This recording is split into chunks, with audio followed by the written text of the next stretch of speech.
century, the U.S. had already implemented and removed a few central banking systems, which were maneuvered into place by ruthless banking interests. At this time, the dominant families in the banking and business world were the Rockefellers, the Morgans, the Warburgs, the Rothschilds. And in the early 1900s, they sought to push, once again, legislation to create another central bank. However, they knew the government and public were very weary of such an institution, so they needed to create an incident to affect public opinion. So, J.P. Morgan, publicly considered a financial luminary at the time, exploited his mass influence by reportedly creating rumors that prominent banks in New York were insolvent or bankrupt. Morgan knew this would trigger mass hysteria and a systemic crisis. And it did. The public, in fear of losing their deposits, immediately began mass withdrawals. Consequently, the banks were forced to call in their loans, causing the recipients to sell their property, and thus a spiral of bankruptcies, repossessions, and turmoil emerged.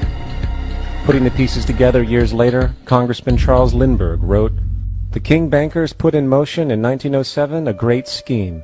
They had gambled and speculated on Wall Street until so many watered stocks and bonds had been manufactured. The King bankers knew the condition and informed the favored of their friends what was to come. There was to be a panic in the fall of 1907 that would be advertised as the result of our bad banking and currency laws."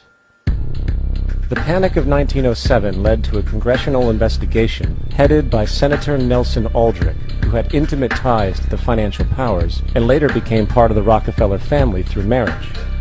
The commission led by Aldrich recommended a central bank should be implemented so a panic like 1907 could never happen again.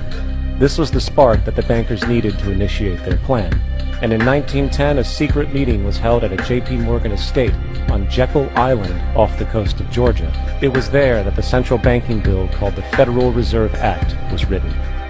This legislation was written by bankers, not lawmakers. This meeting was so secretive, so concealed from government and public knowledge, that most of the figures who attended disguised their names when en route to the island.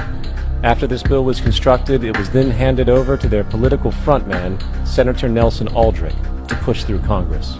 And in 1913, with heavy political sponsorship by the bankers, Woodrow Wilson became president, having already agreed to sign the Federal Reserve Act in exchange for campaign support. And a few days before Christmas, when much of Congress was at home with their families, the Federal Reserve Act was voted in, and Wilson in turn made it law. The night before its passage, Congressman Charles Lindbergh pleaded, "This act establishes the most gigantic trust on earth. When the President signs this act, the invisible government by the money power will be legalized."